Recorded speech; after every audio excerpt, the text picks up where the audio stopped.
Hello, good morning students. આજે આપણે વાયુઓના વહન વિશે સમજીશું. વાયુઓ એટલે કે શ્વસન વાયુ, જેમાં O2 અને CO2નો સમાવેશ થાય છે. તો આ O2 અને CO2નું વહન શરીરમાં કઈ રીતે થાય છે અથવા શરીરના અંગો અને પેશીઓ સુધી O2 અને CO2નું વહન કઈ રીતે થાય છે આપણે સમજીએ. O2 અને CO2ના વહન માટેનું એક માધ્યમ છે રુધિર. તો આ જે O2 અને CO2 જેવા શ્વસન વાયુઓ છે એ રુધિરના માધ્યમ દ્વારા વહન પામે છે. હવે અહીંયા તમને કેટલાક પોઈન્ટ આપેલા છે કે આ જે O2 અને CO2નું વહન થાય છે એ કોના દ્વારા થાય છે ને કેવી રીતે થાય છે. એ ક્વેશ્ચન નીટમાં ખાસ પૂછાય છે. એમાં તમારે પહેલો પોઈન્ટ યાદ રાખવાનો છે, લગભગ 97% O2 એ રુધિરમાંના રક્તકણો એટલે કે RBCs દ્વારા વહન પામે છે. તો અહીંયા તમને આ પહેલો ક્વેશ્ચન નીટમાં પૂછાય કે લગભગ કેટલા ટકા O2 એ રુધિરમાંના રક્તકણો દ્વારા RBCs દ્વારા વહન પામે છે. તો લગભગ 97% O2 રુધિરમાંના રક્તકણો એટલે કે RBCs દ્વારા વહન પામે છે. એક ક્વેશ્ચન આ પૂછી શકાય.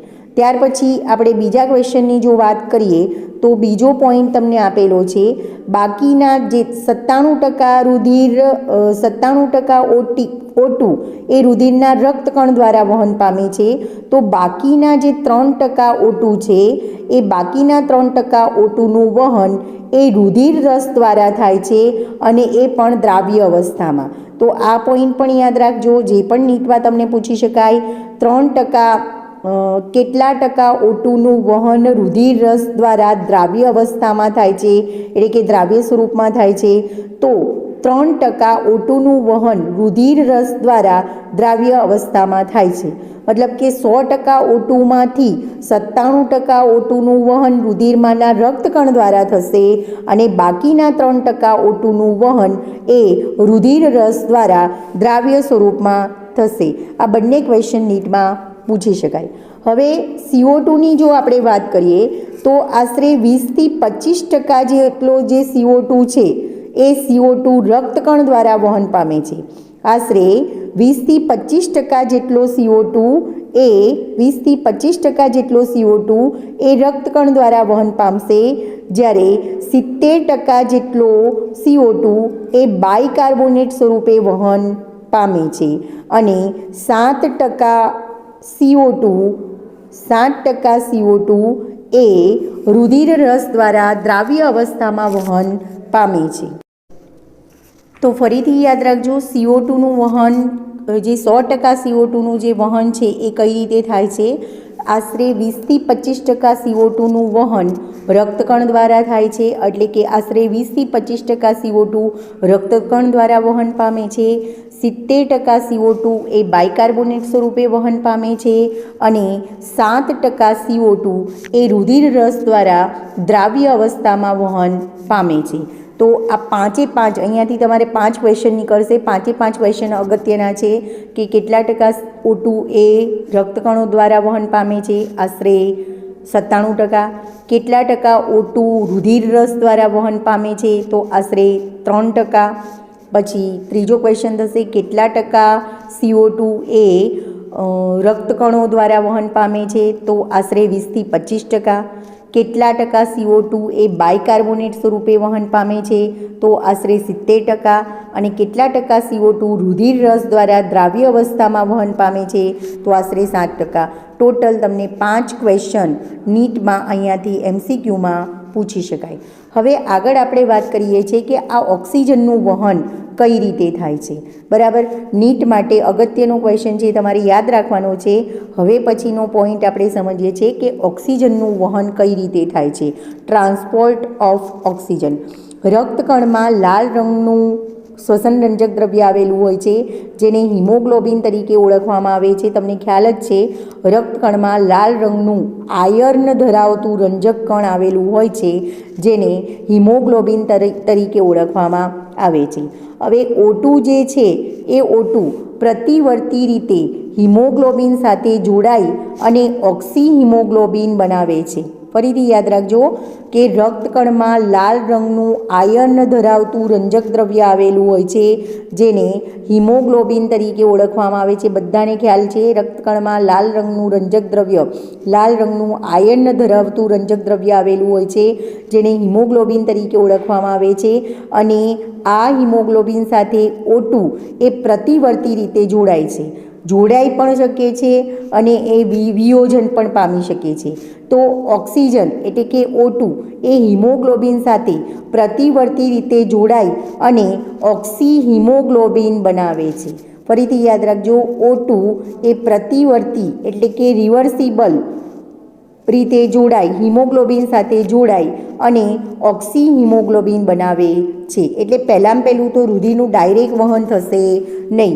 રુધિરમાં રહેલા હિમોગ્લોબિન સાથે રુધિરમાં રક્તકણ રહેલા હોય છે અને રક્તકણમાં રહેલા હિમોગ્લોબિન સાથે પહેલાં O2 જોડાશે અને O2 જોડાઈ અને ઓક્સી હિમોગ્લોબિન બનાવે છે. હવે દરેક હિમોગ્લોબિન અણુમાં વધુમાં વધુ 4 O2ના અણુનું વહન કરવાની ક્ષમતા રહેલી હોય છે. તો આ પણ ક્વેશ્ચન તમને નીટમાં પૂછી શકાય. દરેક હિમોગ્લોબિનનો અણુ કેટલા O2નું વહન કરી શકે? તો દરેક હિમોગ્લોબિનનો અણુ વધુમાં વધુ 4 O2ના અણુઓનું વહન કરે છે. ફરીથી યાદ રાખજો, આ ક્વેશ્ચન નીટમાં પૂછી શકાય. દરેક હિમોગ્લોબિનનો અણુ વધુમાં વધુ કેટલા O2ના અણુઓનું વહન કરી શકે છે? તો દરેક હિમોગ્લોબિનનો અણુ વધુમાં વધુ 4 O2નું વહન કરી શકે છે. ત્યાર પછી વાત કરીએ તો આગળ કઈ રીતે એનું વહન થાય છે. ઓક્સિજન એ હિમોગ્લોબિન સાથેનું જોડાણ, ઓક્સિજનનું હિમોગ્લોબિન સાથેનું જોડાણ પ્રાથમિક રીતે O2ના આંશિક દબાણને આભારી છે. તો ઓક્સિજન છે જે હિમોગ્લોબિન સાથે જોડાય છે, એ પ્રાથમિક રીતે ઓક્સિજનનું હિમોગ્લોબિન સાથેનું જોડાણ એ પ્રાથમિક રીતે O2ના આંશિક દબાણને આભારી છે. O2નું દબાણ કેટલું છે એને આભારી છે કે જે ઓક્સિજન હિમોગ્લોબિન સાથે જોડાય છે. ઓક્સિજનનું હિમોગ્લોબિન સાથેનું જોડાણ પ્રાથમિક રીતે O2ના આંશિક દબાણને આભારી છે. હવે આગળ વાત કરીએ તો CO2નું જે આંશિક દબાણ છે એ CO2નું આંશિક દબાણ, હાઇડ્રોજન આયનની સાંદ્રતા તેમજ તાપમાન જેવા અન્ય કેટલાક પરિબળો છે જે આ જોડાણમાં ખલેલ પહોંચાડે છે. એટલે અહીંયા તમને આપેલું છે કે જે O2 હિમોગ્લોબિન સાથે જોડાઈ અને ઓક્સી હિમોગ્લોબિન બનાવે છે, બરાબર, એના માટે O2નું આંશિક દબાણ આભારી છે. ઓક્સિજનનું હિમોગ્લોબિન સાથેનું જોડાણ એના માટે ઓક્સિજનનું આંશિક દબાણ આભારી છે. પણ જ્યારે ઓક્સિજનનું હિમોગ્લોબિન સાથે જોડાણ થાય છે ત્યારે કેટલાક પરિબળો છે જેમાં ખલેલ પહોંચાડે છે. તો કયા પરિબળો ખલેલ પહોંચાડે છે? જ્યારે ઓક્સિજનનું હિમોગ્લોબિન સાથે પ્રાથમિક જોડાણ થાય છે અને ઓક્સી હિમોગ્લોબિન બને છે ત્યારે કેટલાક પરિબળો છે એ આ પ્રક્રિયામાં ખલેલ પહોંચાડે છે. કયા પરિબળો? તો CO2નું આંશિક દબાણ, હાઇડ્રોજન આયનની સાંદ્રતા અને તાપમાન જેવા કેટલાક પરિબળો છે જે આ જોડાણમાં ખલેલ પહોંચાડે છે. ફરીથી પોઈન્ટ યાદ રાખજો, જ્યારે ઓક્સિજન હિમોગ્લોબિન સાથે જોડાય છે અને ઓક્સી હિમોગ્લોબિન બનાવે છે એ પ્રક્રિયા દરમિયાન કેટલાક પરિબળો આ પ્રક્રિયામાં ખલેલ પહોંચાડે છે. કયા પરિબળો? તો CO2નું આંશિક દબાણ, પછી હાઇડ્રોજન આયનની સાંદ્રતા અને તાપમાન જેવા કેટલાક પરિબળો છે જે ઓક્સિજન જ્યારે હિમોગ્લોબિન સાથે જોડાઈ અને ઓક્સી હિમોગ્લોબિન બનાવે છે ત્યારે એ પ્રક્રિયામાં ખલેલ પહોંચાડે છે.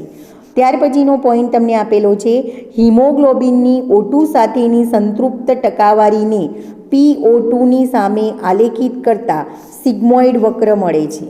હિમોગ્લોબિનની ઓક્સિજન સાથેની સંતૃપ્ત ટકાવારીને PO2ની સામે આલેખિત કરતા સિગ્મોઇડ વક્ર મળે છે. તો તમને અહીંયા આલેખ દર્શાવેલો છે, આ આલેખ બતાવેલો છે અને આ જે વક્ર બતાવેલો છે એને સિગ્મોઇડ વક્ર કહેવાય. તો આ સિગ્મોઇડ વક્ર કઈ રીતે પ્રાપ્ત થાય છે તમને બતાવેલું છે કે હિમોગ્લોબિનની ઓક્સિજન સાથેની સંતૃપ્ત ટકાવારીને PO2ની સામે આલેખિત કરતા PO2 એટલે કે ઓક્સિજનનું આંશિક દબાણ એની સાથે આલેખિત કરતા આપણને જે વક્ર મળે છે એ વક્ર સિગ્મોઇડ આકારનો એટલે કે S આકારનો મળે છે. આ વક્રને ઓક્સિજન વિયોજન વક્ર તરીકે પણ ઓળખવામાં આવે છે. આ જે વક્ર છે એને ઓક્સિજન વિયોજન વક્ર તરીકે પણ ઓળખવામાં આવે છે. બરાબર. તો અહીંયા આલેખ તમને આપેલો છે. એ આલેખમાં તમને આ સાઈડે આપેલું છે, એ સાઈડે આપેલું છે ઓક્સિજન સાથે હિમોગ્લોબિનની સંતૃપ્તતાની ટકાવારી. ઓક્સિજન સાથે હિમોગ્લોબિનની સંતૃપ્તતાની ટકાવારી અને નીચે તમને જે આપેલું છે એ ઓક્સિજનનું આંશિક દબાણ mmHgમાં આપેલું છે. અને એ પણ આપણે આગળ સમજી લીધું હતું કે વાયુકોષ્ઠમાં, ધમનીમાં અને શિરામાં આંશિક દબાણ, ઓક્સિજનનું આંશિક દબાણ mmHgમાં કેટલું હોય છે એ આગળ આપણે સમજી ગયા. તો આવો જો આલેખ આપણે દોરીએ, ઓક્સિજનની સાથે હિમોગ્લોબિનની સંતૃપ્ત ટકાવારીનો ઓક્સિજનના આંશિક દબાણ સાથે જો સામે આલેખ દોરીએ તો એ આલેખ આપણને સિગ્મોઇડ વક્ર પ્રાપ્ત થાય છે. અને આવા વક્રને, સિગ્મોઇડ વક્રને ઓક્સિજન વિયોજન વક્ર તરીકે ઓળખવામાં આવે છે. તો આ પોઈન્ટ યાદ રાખજો. અહીંયા જે વક્ર મળે છે હિમોગ્લોબિનની O2 સાથેની સંતૃપ્ત ટકાવારીનો PO2ની સામે આલેખિત કરીએ તો સિગ્મોઇડ વક્ર મળે છે અને આવા વક્રને ઓક્સિજન વિયોજન વક્ર તરીકે ઓળખવામાં આવે છે.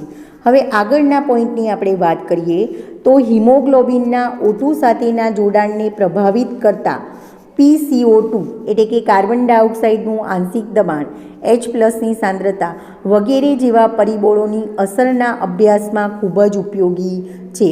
બરાબર. એટલે કે હિમોગ્લોબિન જે ઓક્સિજન સાથે જોડાય છે એને પ્રભાવિત કરતા બીજા કેટલાક પરિબળો છે, જેવા કે PCO2 એટલે કે કાર્બન ડાયોક્સાઇડનું આંશિક દબાણ અને હાઇડ્રોજન આયનની સાંદ્રતા એ અગત્યના પરિબળો છે જે ઓક્સિજનના હિમોગ્લોબિન સાથેના જોડાણને પ્રભાવિત કરે છે. આ પોઈન્ટમાં એવું કહેવા માંગે છે કે જ્યારે હિમોગ્લોબિન ઓક્સિજન સાથે જોડાય છે ત્યારે PCO2 અને હાઇડ્રોજન આયનની સાંદ્રતા, આ જે બે પરિબળો છે એ પરિબળો ખૂબ જ અસર કરે છે, પરિબળોની અસરના અભ્યાસમાં ખૂબ જ ઉપયોગી છે. ત્યાર પછીનો પોઈન્ટ યાદ રાખવાનો છે તમારે, વાયુકોષ્ઠોમાં ઊંચું PO2 અને નીચો PCO2. ઊંચું PO2 એટલે કે ઓક્સિજનનું ઊંચું દબાણ, આંશિક દબાણ, અને નીચું PCO2 એટલે કે કાર્બન ડાયોક્સાઇડનું નીચું આંશિક દબાણ, ઓછી H+ની સાંદ્રતા અને નીચું તાપમાન જેવા પરિબળો ઓક્સી હિમોગ્લોબિન બનાવવા માટે સાનુકૂલિત છે. હવે ઓક્સિજન છે એ હિમોગ્લોબિન સાથે જોડાઈને ઓક્સી હિમોગ્લોબિન બનાવે છે. એ પ્રક્રિયાને સરળ બનાવવા માટે કોણ અગત્યનો ભાગ ભજવે છે? તો એમાં આ પોઈન્ટ તમારે યાદ રાખવાનો છે. જ્યારે ઓક્સિજન હિમોગ્લોબિન સાથે જોડાય છે તો આ પ્રક્રિયાને સરળ બનાવવા માટે, સાનુકૂળ બનાવવા માટે કયા પરિબળો ભાગ ભજવે છે? તો વાયુકોષ્ઠમાં PO2નું ઊંચું PO2 એટલે કે ઓક્સિજનનું આંશિક દબાણ ઊંચું, નીચું PCO2 એટલે કે કાર્બન ડાયોક્સાઇડનું નીચું દબાણ, ત્યાર પછી ઓછી H+ની સાંદ્રતા એટલે કે ઓછું H+ની સાંદ્રતા અને નીચું તાપમાન. આ ચારેય પરિબળ છે એ ઓક્સી હિમોગ્લોબિન બનાવવા માટે સાનુકૂલિત છે. સરળ રીતે ઓક્સી હિમોગ્લોબિન બનાવવા માટે સાનુકૂલિત છે. વાયુકોષ્ઠમાં ઊંચું PO2, તમને અહીંયા એવો ક્વેશ્ચન પૂછી શકાય કે ઓક્સી હિમોગ્લોબિનને સાનુકૂલિત રીતે સરળ રીતે બનાવવા માટે અથવા સાનુકૂલિત ઓક્સી હિમોગ્લોબિન બનાવવા માટે કયા પરિબળો અગત્યનો ભાગ ભજવે છે? તો વાયુકોષ્ઠમાં ઊંચું PO2, નીચું PCO2, ઓછી H+ની સાંદ્રતા અને નીચું તાપમાન જેવા પરિબળો ઓક્સી હિમોગ્લોબિન બનાવવા માટે સાનુકૂલિત છે. ત્યાર પછીનો પોઈન્ટ છે, જ્યારે પેશીઓમાં નીચું PO2, ઊંચું PCO2, ઊંચી H+ની સાંદ્રતા અને ઊંચા તાપમાનની સ્થિતિ ઓક્સિહિમોગ્લોબિનમાંથી ઓક્સિજનના વિયોજન માટે સાનુકૂળ છે. જો અહીંયા તમને બે પરસ્પર વિરોધી પરિસ્થિતિ આપેલી છે. ઓક્સિજનનું હિમોગ્લોબિન સાથેનું જોડાણ અથવા તો ઓક્સિજન એ હિમોગ્લોબિન સાથે જોડાઈ અને જ્યારે ઓક્સિહિમોગ્લોબિન બનાવે છે તો આ પ્રક્રિયાને સરળ બનાવવા માટે વાયુ કોષ્ટમાં ઊંચું PO2, નીચું PCO2, ઓછી H+ની સાંદ્રતા અને નીચું તાપમાન જવાબદાર છે. જ્યારે એનાથી ઉલટું જ્યારે વિયોજનની પરિસ્થિતિ હોય એટલે કે ઓક્સિહિમોગ્લોબિનમાંથી ઓક્સિજનને છૂટું પાડવાનું હોય ત્યારે પેશીઓમાં નીચું PO2, ઊંચું PCO2, ઊંચી H+ની સાંદ્રતા અને ઊંચું તાપમાન જેવા પરિબળો જવાબદાર છે. એટલે અહીંયા તમને નેક્સ્ટ પોઈન્ટ યાદ રાખવાનો છે કે જ્યારે પેશીઓમાં નીચું PO2, ઊંચું PCO2, ઊંચી H+ની સાંદ્રતા, ઊંચું તાપમાન એ તાપમાન જેવી પરિસ્થિતિ છે એ ઓક્સિહિમોગ્લોબિનમાંથી ઓક્સિજનના વિયોજન માટે અનુકૂળ છે. એટલે કે ઓક્સિહિમોગ્લોબિનમાંથી ઓક્સિજનને છૂટું પાડવા માટે, ઓક્સિજનના વિયોજન માટે આ બધા જ પરિબળો અગત્યનો ભાગ ભજવે છે. કયા પરિબળો? તો પેશીમાં નીચું PO2, નીચું ઓક્સિજનનું દબાણ, ઊંચું કાર્બન ડાયોક્સાઇડનું દબાણ, ઊંચી H+ની સાંદ્રતા અને ઊંચા તાપમાનની સ્થિતિ એ ઓક્સિહિમોગ્લોબિનમાંથી ઓક્સિજનના વિયોજન માટે સાનુકૂળ છે. આ સ્પષ્ટ રીતે દર્શાવે છે કે ઓક્સિજન હિમોગ્લોબિન સાથે ફેફસાની સપાટીએ જોડાય છે જ્યારે દેહધાર્મિક ફેફસાની સપાટીએ જોડાય છે અને પેશીઓમાં વિયોજન પામે છે. એટલે સ્પષ્ટ રીતે તમને ખ્યાલ આવે કે ઓક્સિજન છે એ હિમોગ્લોબિન સાથે ફેફસાની સપાટીએ જોડાય છે અને પેશીઓમાં એ ઓક્સિજન હિમોગ્લોબિનથી છૂટું પડે છે એટલે કે વિયોજન પામે છે. તો ઓક્સિજન એ હિમોગ્લોબિન સાથે ફેફસાની સપાટીએ જોડાય છે અને પેશીઓમાં એ વિયોજન પામે છે. ત્યાર પછીનો પોઈન્ટ આપ્યો છે, સામાન્ય દેહધાર્મિક પરિસ્થિતિમાં દર 100 મિલી ઓક્સિજનયુક્ત રુધિર આશરે 5 ml O2 પેશીઓને પહોંચાડે છે. તો આ પણ અગત્યનો ક્વેશ્ચન છે, નીટ માટે યાદ રાખજો. અહીંયા નીચેનો પોઈન્ટ આપેલો છે, સામાન્ય દેહધાર્મિક પરિસ્થિતિમાં દર 100 ml ઓક્સિજનયુક્ત રુધિર આશરે 5 મિલી ઓક્સિજન પેશીઓને પહોંચાડે છે. તો અહીંયા તમને નીટમાં ક્વેશ્ચન પૂછી શકાય કે સામાન્ય દેહધાર્મિક પરિસ્થિતિમાં દર 100 ml ઓક્સિજનયુક્ત રુધિર કેટલા O2ને પેશીઓ સુધી પહોંચાડે છે? તો સામાન્ય દેહધાર્મિક પરિસ્થિતિમાં દર 100 ml ઓક્સિજનયુક્ત રુધિર આશરે 5 ml O2ને પેશીઓ સુધી પહોંચાડવાનું કાર્ય કરે છે. તો અત્યાર સુધી આપણે વાત કરી એ ઓક્સિજનના વહનની વાત કરી. હવે આપણે વાત કરીએ કાર્બન ડાયોક્સાઇડનું વહન કઈ રીતે થાય છે. તો આગળ જ આપણે સમજાવ્યું હતું કે કાર્બન ડાયોક્સાઇડનું વહન 3 રીતે થાય છે. લગભગ 20 થી 25% જેટલો કાર્બન ડાયોક્સાઇડ એ રક્તકણ દ્વારા વહન પામે છે. 70% જેટલો કાર્બન ડાયોક્સાઇડ બાયકાર્બોનેટ સ્વરૂપે વહન પામે છે અને આશરે 60% જેટલો CO2 એ રુધિર રસ દ્વારા દ્રાવ્ય અવસ્થામાં વહન પામે છે.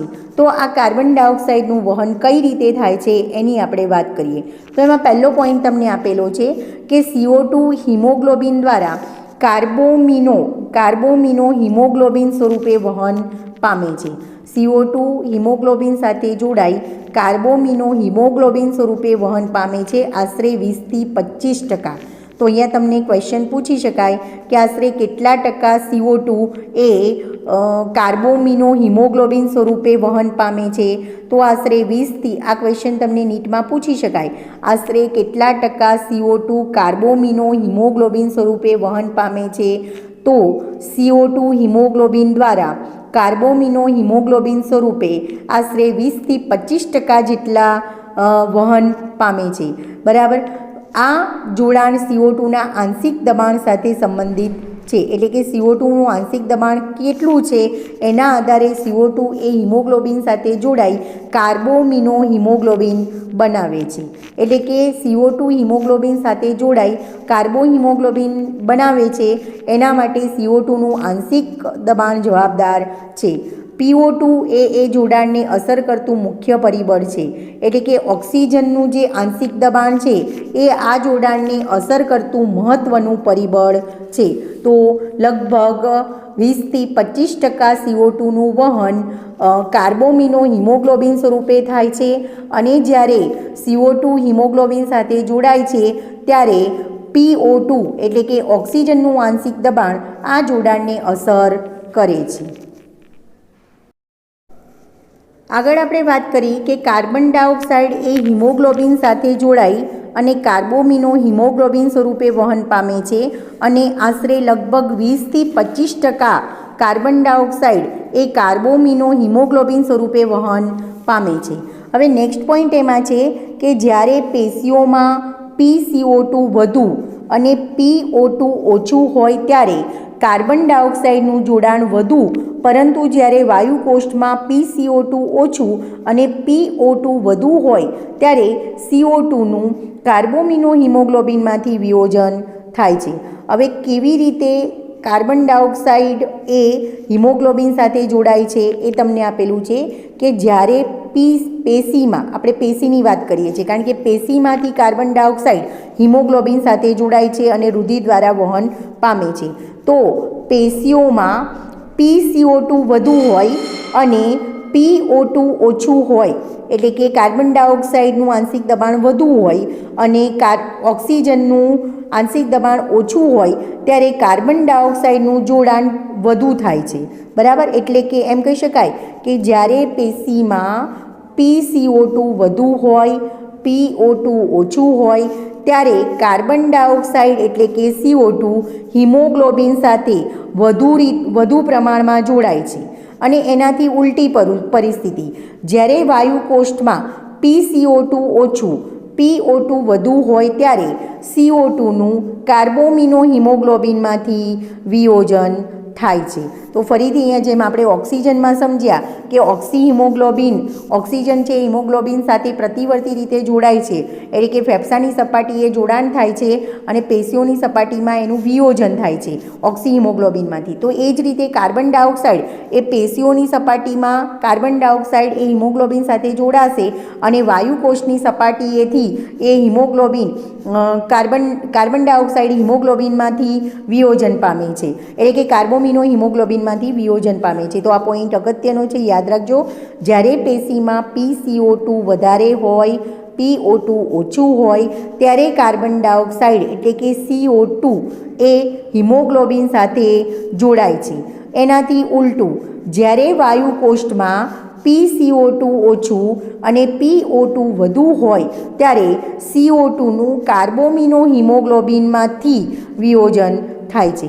એટલે એમ કહી શકાય કે જ્યારે પેશીમાં PCO2 વધુ હોય અને PO2 ઓછું હોય ત્યારે કાર્બન ડાયોક્સાઇડ એ હિમોગ્લોબિન સાથે જોડાઈ અને પેશીઓમાં કાર્બોમિનો હિમોગ્લોબિન બનાવશે. એનાથી ઉલટું, જ્યારે વાયુકોષ્ઠમાં PCO2 ઓછું હશે, PO2 વધુ હશે ત્યારે CO2 એ કાર્બોમિનો હિમોગ્લોબિનમાંથી વિયોજન પામશે અને વિયોજન પામી અને કાર્બન ડાયોક્સાઇડ એ ફેફસામાંથી વાયુકોષ્ઠની સપાટી દ્વારા બહાર નિકાલ પામશે. એટલે કે પેશીઓમાં હિમોગ્લોબિન સાથે જોડાયેલ CO2 વાયુકોષ્ઠમાં મુક્ત થાય છે. બરાબર, આગળ આપણે વાત કરીએ તો કાર્બનિક એનહાઇડ્રેઝ ઉત્સેચકની ખૂબ જ ઊંચી સાંદ્રતા રક્તકણોમાં અને ઓછી માત્રા રુધિર રસમાં પણ હોય છે. અગત્યનું છે, કાર્બનિક એનહાઇડ્રેઝ ઉત્સેચક એક અગત્યનો છે જે CO2ના વહનમાં ખૂબ જ અગત્યનો ભાગ ભજવે છે. તો કાર્બનિક એનહાઇડ્રેઝ જે ઉત્સેચક છે એ એની ઊંચી સાંદ્રતા રક્તકણમાં જોવા મળે છે. એનો મતલબ કે રક્તકણમાં કાર્બનિક એનહાઇડ્રેઝ ઉત્સેચક વધુ પ્રમાણમાં જોવા મળે છે, અથવા તો કાર્બોનિક એનહાઇડ્રેઝ ઉત્સેચકની સાંદ્રતા એ રક્તકણમાં વધારે હોય છે, જ્યારે રુધિર રસમાં ઓછી હોય છે. ફરીથી યાદ રાખજો, આ ક્વેશ્ચન નીટમાં તમને પૂછી શકાય. કાર્બનિક એનહાઇડ્રેટ ઉત્સેચક એ એની સાંદ્રતા રક્તકણોમાં ઊંચી હોય છે, જ્યારે રુધિર રસમાં એની સાંદ્રતા ઓછી હોય છે. એટલે કે કાર્બનિક એનહાઇડ્રેટ ઉત્સેચક એ રક્તકણમાં વધુ પ્રમાણમાં હોય છે, જ્યારે રુધિર રસમાં ઓછા પ્રમાણમાં હોય છે. હવે આ ઉત્સેચક છે એ નીચેની પ્રક્રિયાને બંને દિશામાં સાનુકૂળ બનાવે છે. કઈ રીતે? તો CO2 છે એ H2O સાથે જોડાઈ અને H2CO3 બનાવે છે, અને એના માટે કાર્બનિક એનહાઇડ્રેટ ઉત્સેચક અગત્યનો ભાગ ભજવે છે. પાછું H2CO3નું વિઘટન થઈ અને HCO3 માઇનસ અને H પ્લસ બને છે, એના માટે પણ કાર્બનિક એનહાઇડ્રેટ ઉત્સેચક જવાબદાર છે. ફરીથી આ પ્રક્રિયા પ્રતિવર્તી બતાવેલી છે, એટલે કે CO2 પ્લસ H2O એ કાર્બનિક એનહાઇડ્રેટ ઉત્સેચકની મદદથી જોડાઈ અથવા તો કાર્બનિક એનહાઇડ્રેટ ઉત્સેચકની હાજરીમાં CO2 પ્લસ H2O જોડાઈ H2CO3 બનાવે છે. બરાબર. એ જ રીતે H2CO3 કાર્બનિક એનહાઇડ્રેટ ઉત્સેચકની હાજરીમાં એનું વિયોજન થઈ અને HCO3 minus plus H plus બનાવે છે. હવે એનાથી ઉલટું કાર્બનિક એનહાઇડ્રેટ ઉત્સેચકની મદદથી અહીંયા રિવર્સેબલ પ્રક્રિયા બતાવેલી છે, તો એનો મતલબ એમ કે કાર્બનિક એનહાઇડ્રેટ ઉત્સેચકની મદદથી HCO3 minus plus H plus જોડાઈ અને H2CO3 બનાવશે, અને H2CO3 પાછું કાર્બનિક એનહાઇડ્રેટ ઉત્સેચકની મદદથી CO2 પ્લસ H2માં વિયોજન પામે છે. તો આ પ્રક્રિયા રિવર્સેબલ છે, એ તમારે યાદ રાખવાનું છે. એટલે કે CO2 પ્લસ H2Oનું જોડાણ થઈ H2CO3 બનશે, H2CO3નું વિઘટન થઈ HCO3 minus plus H plus છૂટું પડશે, પાછું HCO3 પ્લસ H પ્લસ જોડાઈ H2CO3 બનાવશે, H2CO3નું વિઘટન થઈ CO2 પ્લસ H2O છૂટા પડશે. તો આ બધી જ પ્રક્રિયાઓ માટે કાર્બનિક એનહાઇડ્રેટ ઉત્સેચક અગત્યનો ભાગ ભજવે છે, અને આ પ્રક્રિયા પ્રતિવર્તી એટલે કે રિવર્સિબલ છે.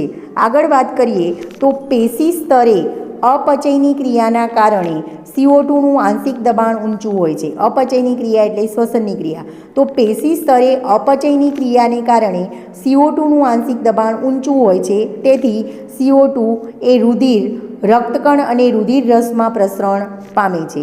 એટલે કે જ્યારે પેશીમાં અપચયની ક્રિયાઓ થતી હોય છે, એ પ્રક્રિયા દરમિયાન CO2નું આંશિક દબાણ પેશીઓમાં વધુ હોય છે, અને એના કારણે CO2 એ રુધિરમાં રહેલા રક્તકણો અને રુધિર રસમાં પ્રસરણ પામે છે, અને HCO3 માઇનસ અને H પ્લસ બનાવે છે. બરાબર. ફરીથી યાદ રાખજો, પેશીઓમાં અપચયની કારણે CO2નું આંશિક દબાણ વધારે હોય છે, ઊંચું હોય છે, અને તેના કારણે CO2 એ રુધિરમાંના રક્તકણો અને રુધિર રસમાં પ્રસરણ પામે છે, અને HCO3 માઇનસ અને H પ્લસ બનાવે છે. હવે એનાથી ઉલટું જ્યારે વાયુકોષ્ઠ સ્તરે શું પ્રક્રિયા થાય છે? તો વાયુકોષ્ઠ સ્તરે PCO2 નીચું હોય છે, ત્યારે આ પ્રક્રિયા વિરુદ્ધ દિશામાં થાય છે. એટલે કે CO2 અને H2O બનાવે છે. આ રીતે પેશી સ્તરે CO2 બાયકાર્બોનેટ સ્વરૂપે ગ્રહણ થાય છે, અને વાયુકોષ્ઠ સ્તરે વહન પામેલ CO2 બહાર મુક્ત થાય છે. બરાબર. આકૃતિમાં તમને એ વસ્તુ બતાવેલું છે. પ્રત્યેક 100 ml ઓક્સિજન વિહીન રુધિર દ્વારા વાયુકોષ્ઠમાં લગભગ 4 ml CO2 મુક્ત થાય છે. તો આ ક્વેશ્ચન નીટ માટે યાદ રાખજો. ફરીથી આ પ્રક્રિયા બતાવેલી છે પેશી અને વાયુકોષ્ઠમાં. તો પેશીમાં વાયુકોષ્ઠ અપચયની ક્રિયાના કારણે CO2નું આંશિક દબાણ ઊંચું હોય છે, અને એના કારણે પેશીઓમાં CO2નું આંશિક દબાણ ઊંચું હોવાના કારણે CO2 છે એ રુધિરમાંના રક્તકણ અને રુધિર રસમાં પ્રસરણ પામે છે, અને CO2માંથી HCO3 અને H પ્લસ બનાવે છે. હવે એનાથી ઉલટું જ્યારે વાયુકોષ્ઠમાં PCO2નું દબાણ નીચું હોય છે, અને ત્યારે આ પ્રક્રિયા વિરુદ્ધ દિશામાં થાય છે, એટલે કે CO2 અને H2O બને છે. એટલે આ રીતે પેશી સ્તરે CO2 બાયકાર્બોનેટ સ્વરૂપે ગ્રહણ થાય છે, પેશી સ્તરે, આ વસ્તુ યાદ રાખજો, પેશી સ્તરે CO2 કયા સ્વરૂપે ગ્રહણ થાય છે?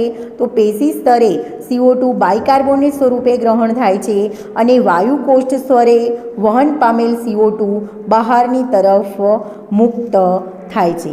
ફરી આ ક્વેશ્ચન નીટ માટે યાદ રાખજો, પ્રત્યેક 100 ml, આ ક્વેશ્ચન નીટ માટે યાદ રાખજો, લાસ્ટ પોઈન્ટ, પ્રત્યેક 100 ml ઓક્સિજન વિહીન રુધિર, ઓક્સિજન વિહીન રુધિર એટલે કે CO2 યુક્ત રુધિર, પ્રત્યેક 100 ml ઓક્સિજન વિહીન રુધિર દ્વારા વાયુ કોષ્ઠમાં લગભગ 4 મિલી CO2 મુક્ત થાય છે. તો આ ક્વેશ્ચન પણ તમને નીટમાં પૂછી શકાય, પ્રત્યેક 100 ml ઓક્સિજન વિહીન રુધિર દ્વારા વાયુ કોષ્ઠમાં લગભગ કેટલા મિલી CO2 મુક્ત થાય છે? તો પ્રત્યેક 100 ml ઓક્સિજન વિહીન રુધિર દ્વારા વાયુ કોષ્ઠમાં લગભગ 4 ml CO2 મુક્ત થાય છે. તો આ ક્વેશ્ચન તમને ફૂલ ક્વેશ્ચન તરીકે પૂછી શકાય કે રુધિરમાં ઓક્સિજન એટલે કે વાયુઓનું વહન કઈ રીતે થાય છે, વાયુઓમાં ઓક્સિજનનું વહન કઈ રીતે થાય છે અને CO2નું વહન કઈ રીતે થાય છે, એ તમને ફૂલ ક્વેશ્ચન તરીકે પૂછી શકાય. અને એના 2 પાર્ટ પાડીને પણ તમને પૂછી શકાય કે ઓક્સિજનનું વહન સમજાવો અને કાર્બન ડાયોક્સાઇડનું વહન સમજાવો.